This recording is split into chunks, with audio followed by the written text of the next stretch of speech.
Are you looking for more out of your life? Do you need ideas on how to start new businesses and how to move forward in your own personal life? Well, guess what? You have come to the right radio show.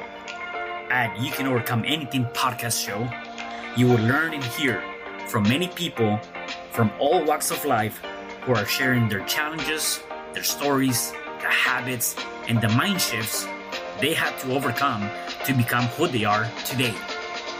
On top, you will get a chance to connect and see how you can overcome anything by networking and learning about your next move through this radio show.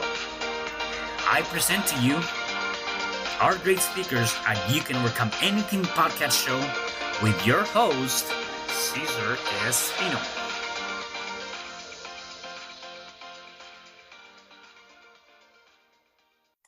Hey there, welcome back. It is your friend Cesar Espino, and you can find me at www.cesarrespino.com. And you are at You Can Overcome Anything podcast show. Today, I have a special guest. His name is Brandon Knable. Hey, Brandon, how are you? I'm doing fantastic, man. How are you? I'm doing wonderful, man. Thank you for being here. Before we dive in, I want to give the listeners and viewers a little bit of your background. So Brandon came from depression. He actually tried to commit suicide multiple times and almost stabbed his mom, and has a much bigger history behind him. He is now drug-free after 5 years, has a great relationship with his mom and sister, and has worked on his anger and depression obstacles, and now owns a company that specializes in helping other men that are going through similar obstacles as you did in the past. So before we dive into all of that, I wanted to get more of you.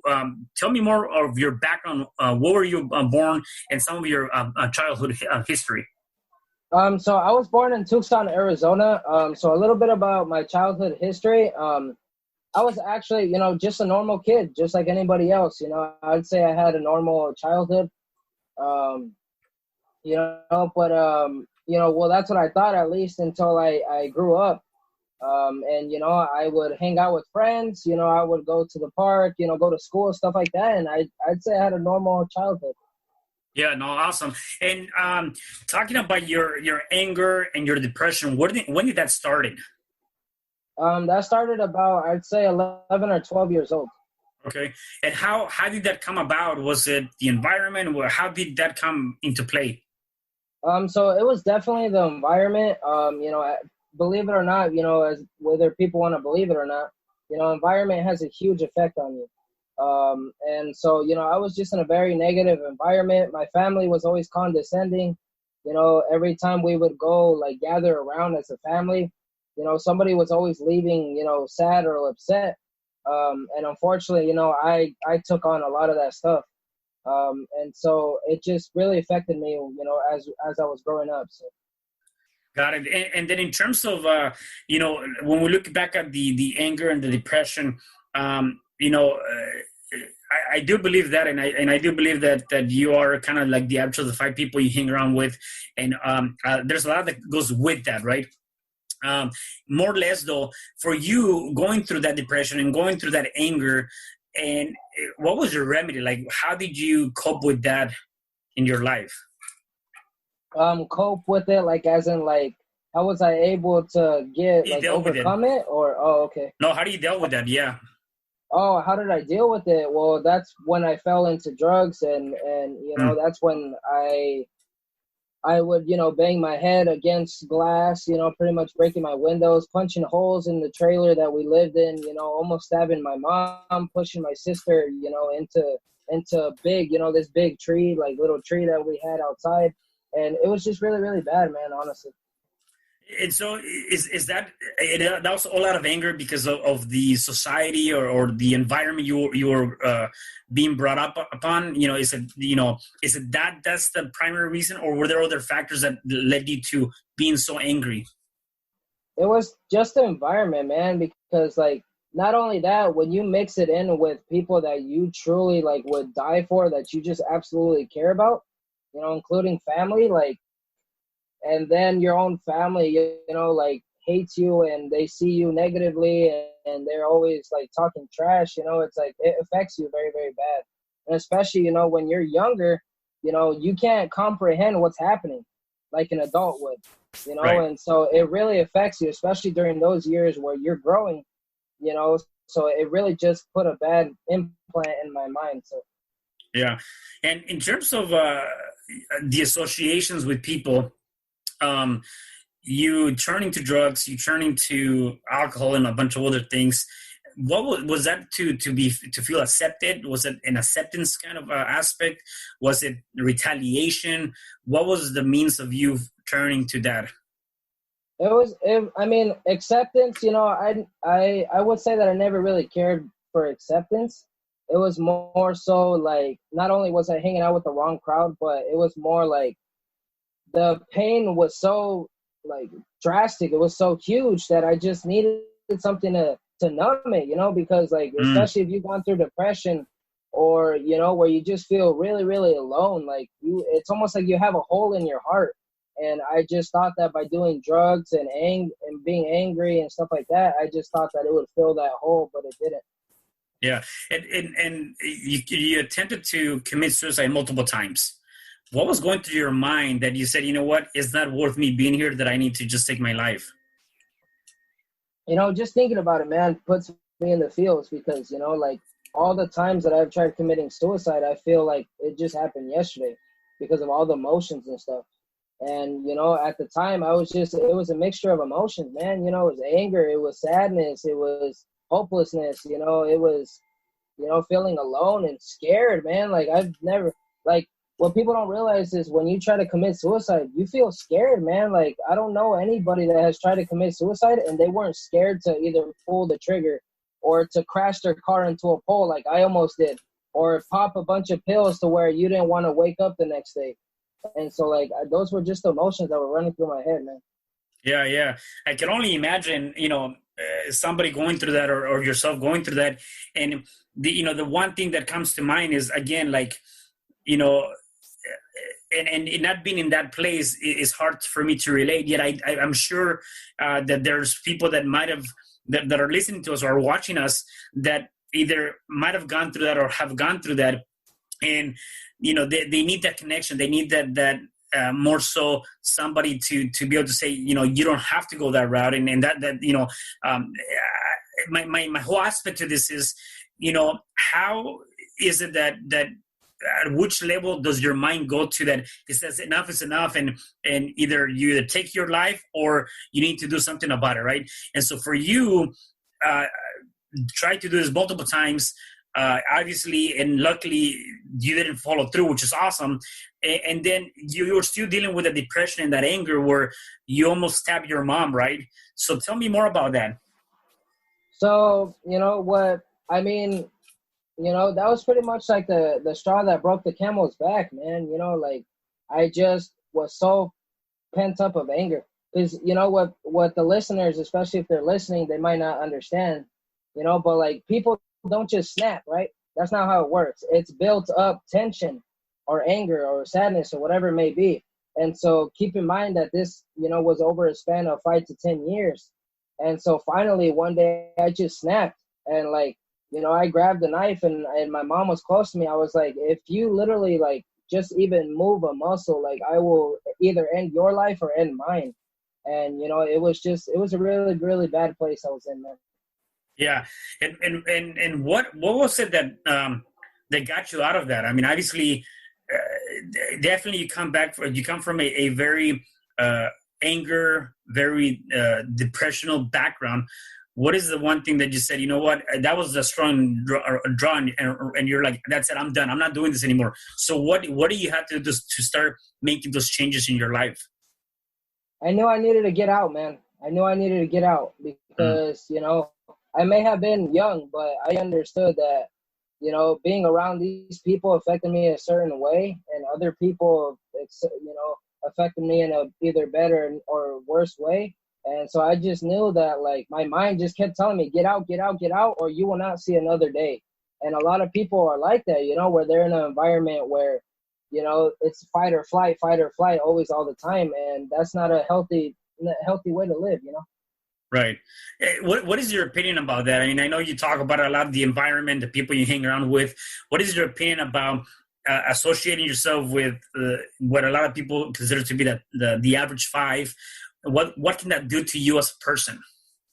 That can completely change your life. And I'm a I don't know if spitting image would be the perfect word, but like I'm like a perfect example of, the people you hang around with is how your life is going to be. Because believe it or not, it impacts you a lot because you're hanging out with these people, you're talking to these people, you're always associating yourself with these people. So, if you hang around people that are drug addicts, I'm not saying that you're going to be a drug addict, but, what are your chances that you are? Like, it's almost like 95%, because you're just around that environment so much.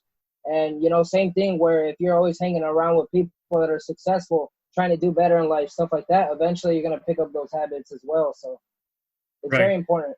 Yeah. And so you decided to, you decided to get out. What did you go after you got out of your house with your mom? So luckily, my father, we weren't living with him at a time, but luckily, he kept trying to get in contact with us after so many years. And finally he got a hold of us and I explained the situation, and he was living in a different state at the time. And so luckily he agreed to let me move in with him. And that's when everything started to change. So. Got it. Got it. And so, in terms of that, how old were you when you made that move? It's probably 13. So 13 when you move out of your mom and you went to move with your dad. I think so. Yes, about there. Yeah. Okay, got you. So you've worked on yourself for the last 5 years, right? More or less. Is that okay?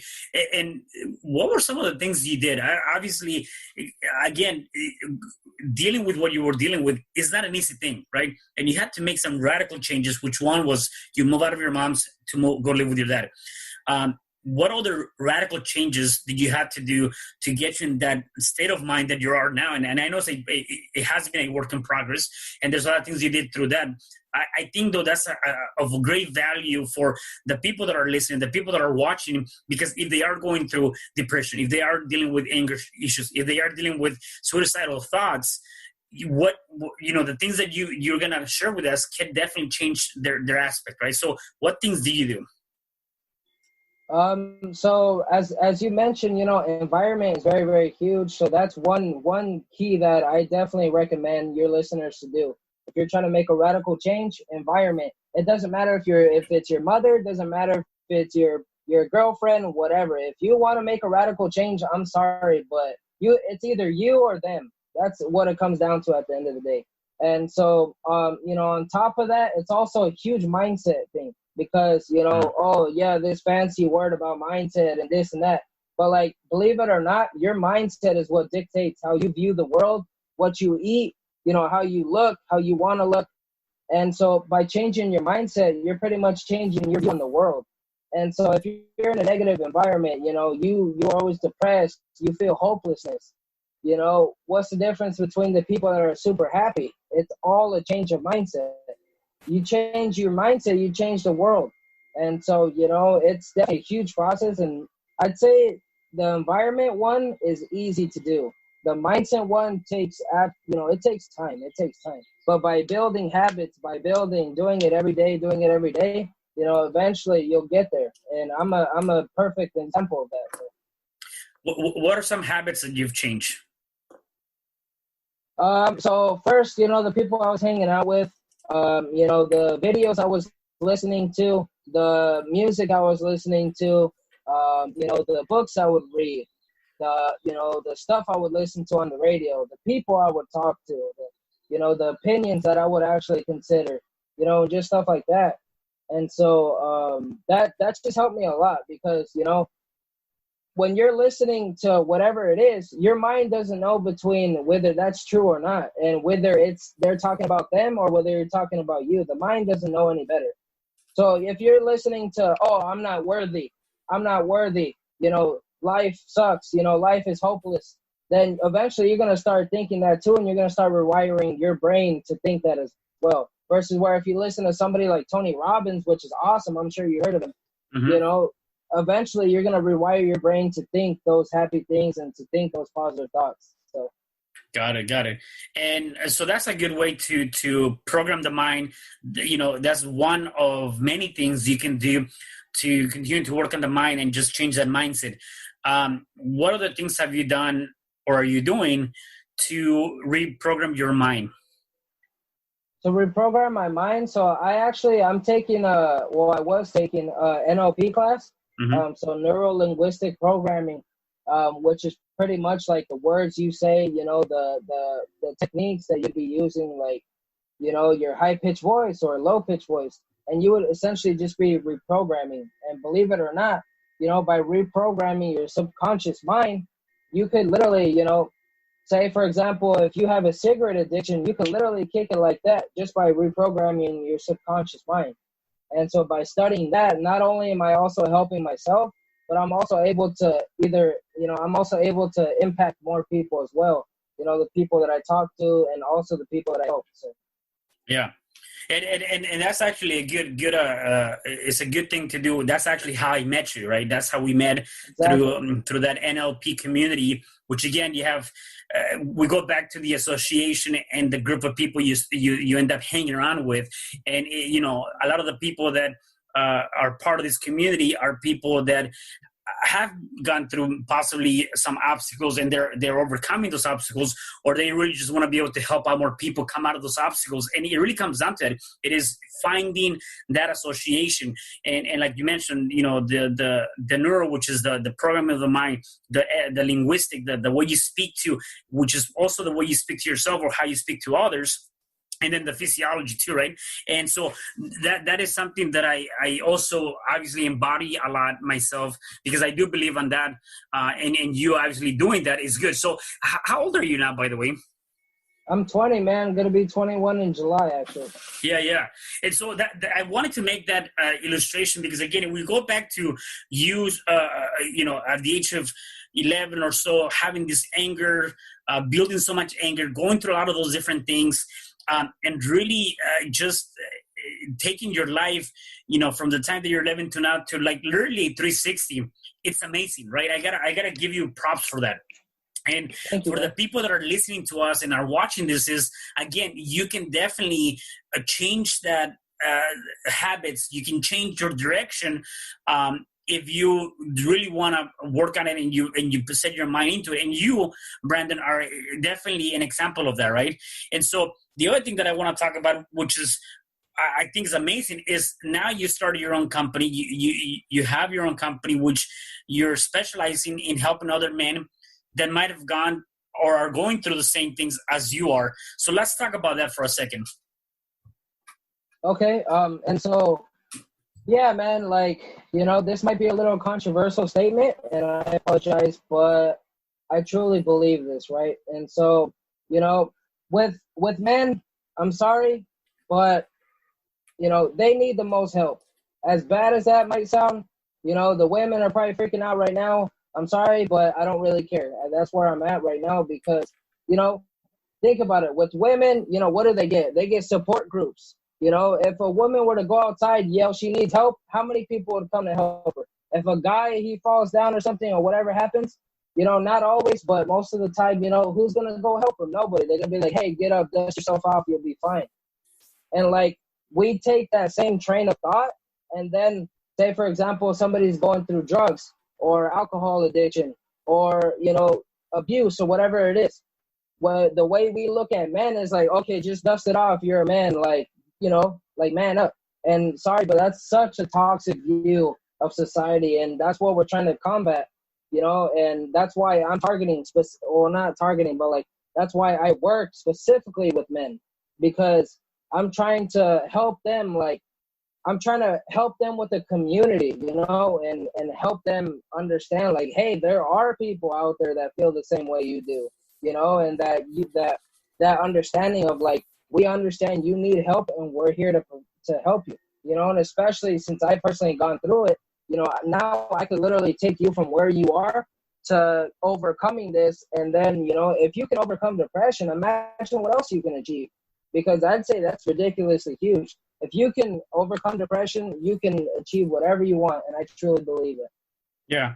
And so the way you work with men, is it a one-on-one basis? Is it a program? What is the foundation of that?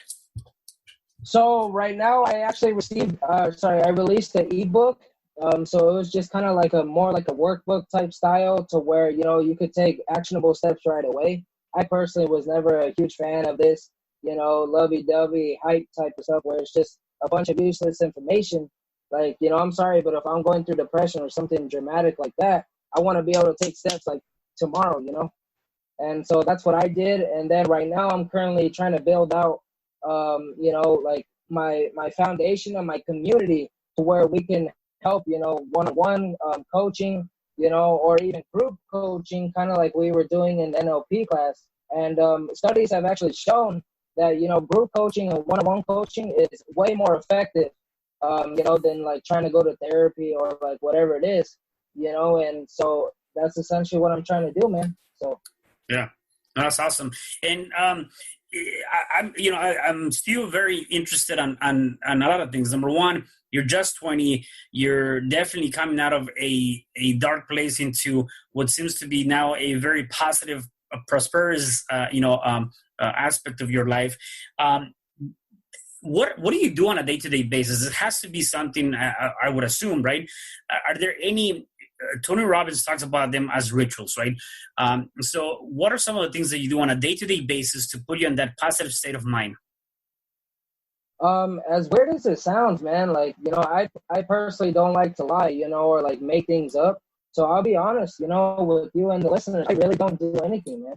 Like, I might watch like specific videos or something like that, but I won't listen to reaffirmations. I won't say reaffirmations. Like, it might work for other people, it does not work for me, and so, if you're in a state right now where you're trying to change or try to do a habit, don't feel bad if it doesn't work for you. Like, just try something else, like, reaffirmations might not work for me, but, watching specific videos does. So you just got to find what really works for you. And me, I really don't have rituals. I just, I'm like so locked into that state now, and the people I hang out with, and I know that they're the people that I want to stick with because they have helped me, because just like I said, the 5 people we hang out with.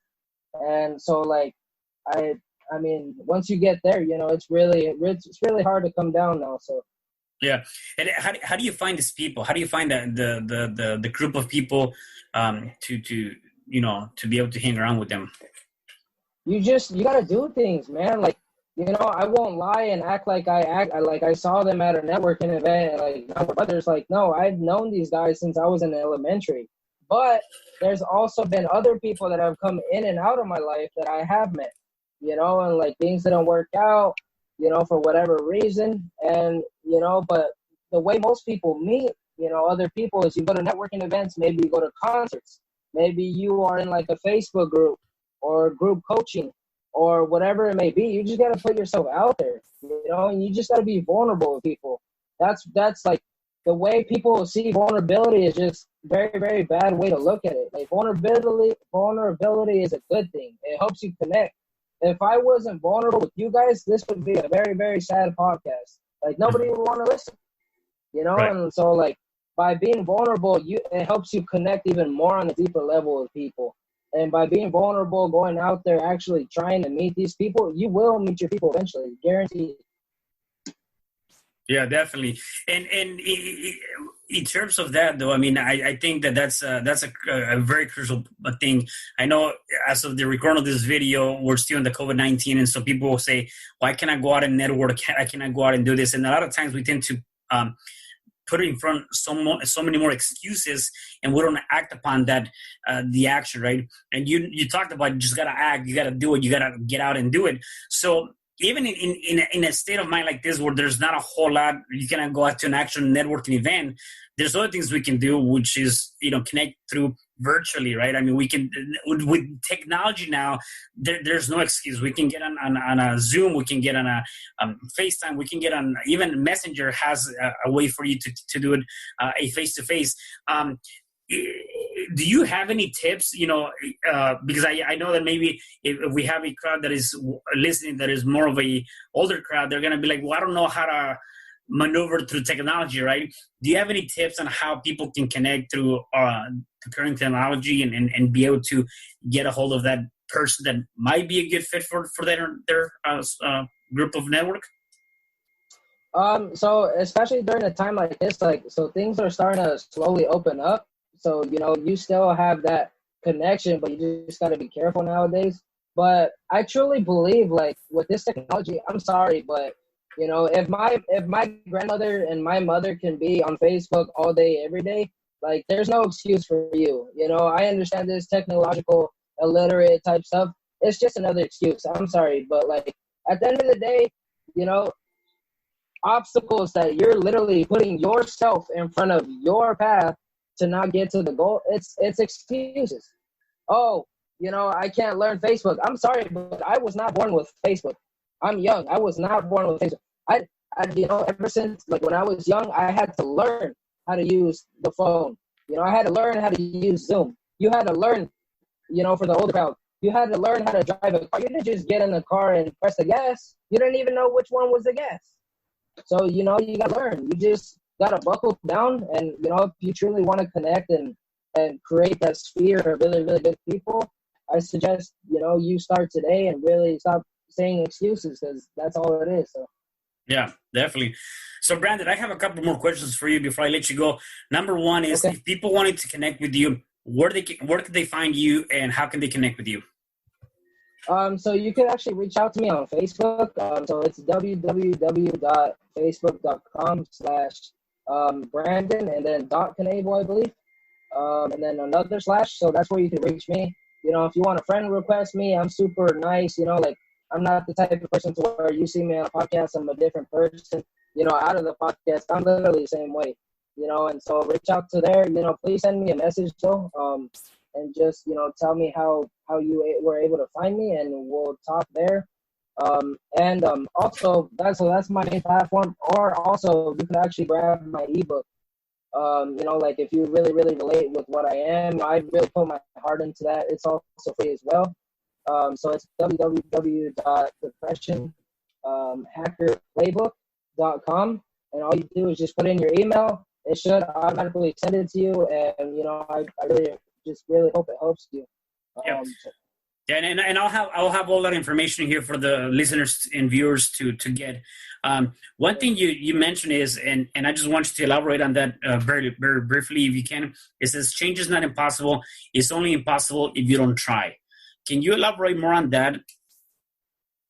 Yeah, so I mean, because so many people, just like with the excuses, right? They always try to come up. So for example, for every like goal that they have, they'll come up with 100 excuses of why they can't.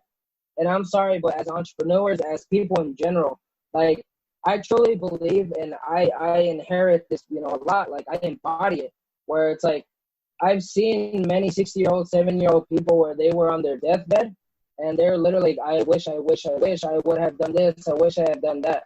And I truly believe that by embodying that spirit, like, because they didn't do anything, right? So by not trying, they did not achieve. But, if they would have tried, maybe even if you fail, but at least you can die knowing that you tried. And I truly believe that that's enough courage in itself. So.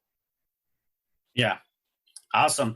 And you've given us a lot of great information. So if you were to give us one last advice for somebody that might be going through some challenging aspect in their life or not, but if you want to give us a one last tip on how people can overcome anything in their life, what would that be?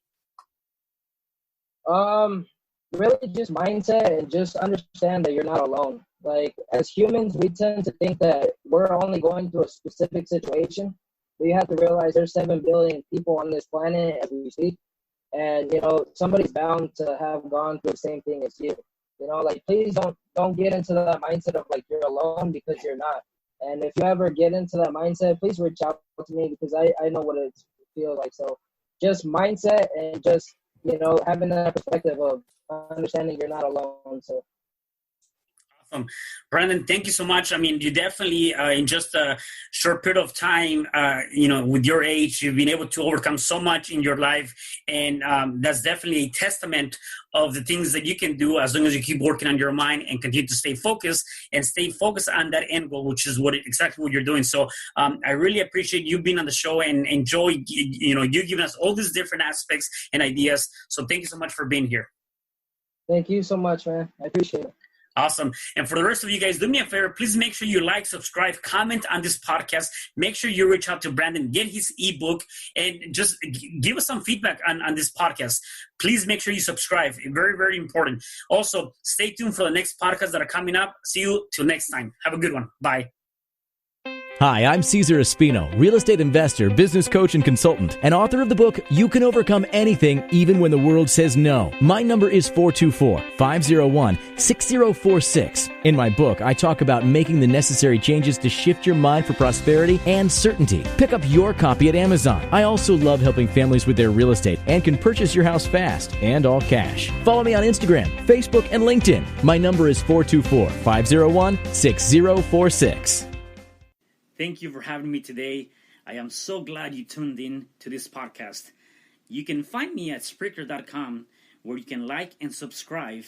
And to learn more about myself and my services, you can find me at www.cesarrespino.com, or you can also find me at Facebook under Cesar R. Espino. Once again, thanks for joining me. I am looking forward to having you at the next episode, and know that you truly can overcome anything.